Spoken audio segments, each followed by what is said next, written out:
declaraba el conde de Reus en una ocasión, ya con cierta edad, más o menos 50 años, decía: yo soy acabant d'altra cosa un soldado. Y es verdad, era antes que nada un soldado. Pero ¿qué más fue? Pues aquí se han esbozado ya algunas cosas. Es un personaje polifacético. Es un político pragmático, político con sentido de la exigencia de gobernar. Un parlamentario aceptable, un diplomático. Aludía también el profesor Temames a la presencia de Prin en México y a su intervención en unas conferencias en México. Yo tuve ocasión hace también unas pocas semanas, hablando en la sede de la Organización de Estados Americanos en Washington, de destacar esa dimensión de Prin en México, que tiene una talla importante en México, Distrito Federal, que le dedicó el presidente Calles en su momento. Bueno, Prin es un personaje que tiene una dimensión extraordinaria en todas las facetas, en todas las muchas facetas que fue capaz de abordar. Fue también un conspirador, un revolucionario, pero fue también un hombre de Estado. De las carencias de Prin, pues claro, son las carencias propias de su formación como soldado. Él es un buen táctico, es un jefe arrojado. Cuando le toca manejar grandes unidades, bueno, pues ahí ya nos encontramos con alguna deficiencia. Los propios castilleros es un ejemplo de sus virtudes y sus defectos militares. Es un político que no ha leído mucho, pero que ha aprendido en la Universidad de la Vida y que se ha dedicado a observar los sistemas políticos, a compararlos y a elegir lo que honestamente cree que es mejor a lo largo de su vida. ¿Es un conspirador? Sí, es un conspirador, pero es un conspirador cuando no le queda más remedio, porque se han cerrado todos los caminos para ejercer un juego político normal. Ya en 1850, con toda rotundidad, advertía en el Congreso de los Diputados: si se continúa por este sistema de falsear las elecciones y de evitar la presencia de la voz, de la representación de la nación, que no corresponde estrictamente al partido moderado, por este camino, el trono de doña Isabel II no tardará mucho en caer rodando por el suelo. Es una advertencia absolutamente leal, rotundamente clara, y la repetirá al menos otras 2 veces antes de ponerse a conspirar.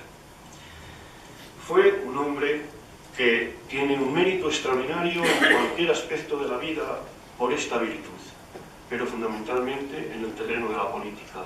Fue un hombre que aprendió a escuchar, que sabía escuchar.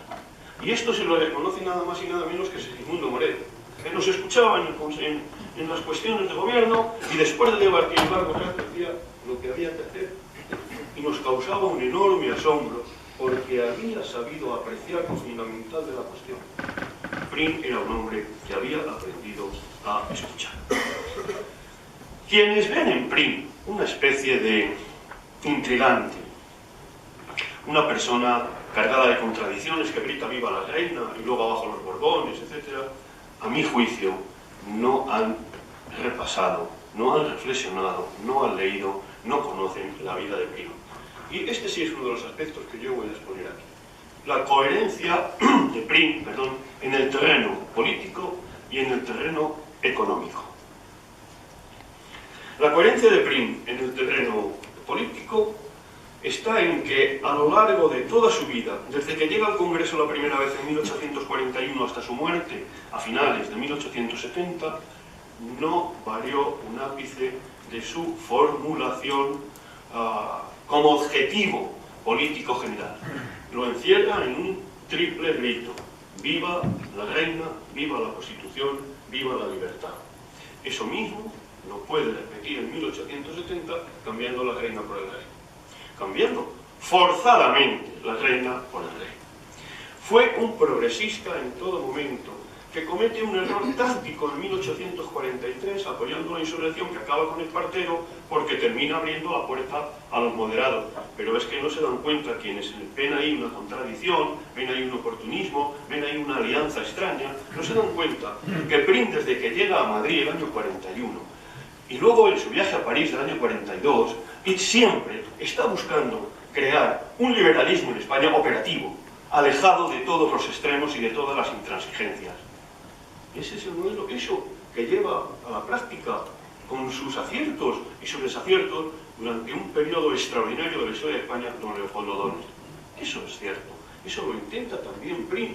Y claro, eso le va a acercar a los moderados y eso le va a hacer ser visto como un individuo en el que no se puede confiar. Pues bien, el gobierno que le ha mandado el gobernador militar a Barcelona, que le ha ordenado aplastar la revolución de la Jamancia y que le ha puesto en contra de Espartero, convertido en un hombre al margen de la voluntad nacional, porque en esos momentos no coincidía con la suya, ese gobierno es un gobierno progresista. Es un gobierno que encabeza Joaquín María López. Y cuando Prim ha aplastado a finales del año 43, primeros días del 44, la revolución en Barcelona, el gobierno que está en Madrid es un gobierno progresista. Y el siguiente será otro gobierno progresista. Y solo en mayo del 44 un gobierno González Bravo acabará abriendo la puerta el día 3 de mayo del 44 a un gobierno doble. Esta es la cuestión. Por consiguiente, años después, en 1850 también, desafía a O'Donnell, desafía a Narváez en ese momento a que le señale en cuánto se había vendido, y si es verdad que se había vendido a los moderados, y tenía... No, en absoluto, en absoluto.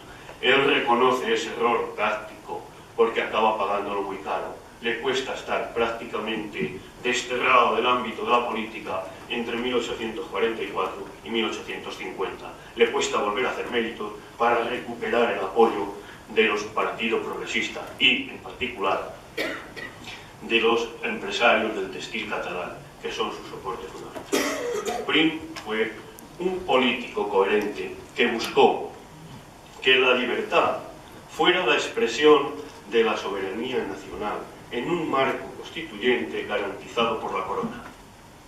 Y eso es una monarquía democrática, y eso es lo que él buscó y lo que finalmente consiguió, aunque el asesinato de la calle del Turco dejara el proyecto tocado gravemente. Como político y como economista o como defensor de teorías económicas o como gobernante que tiene que hacer frente a determinados problemas económicos.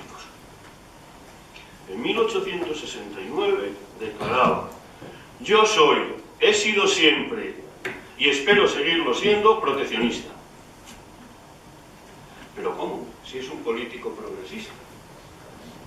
Y en 1850, en noviembre del 50, que es cuando él se reintegra a la política después de esos años que he dicho, tiene unas intervenciones verdaderamente fantásticas. No es la tan repetida del 27 de noviembre del 51, con el discurso crítico al gobierno moderado, pero resaltando cuál es el fondo de la verdadera protesta, sino en contestación al discurso de la corona de 1850. En ese momento, Prim señala: yo defenderé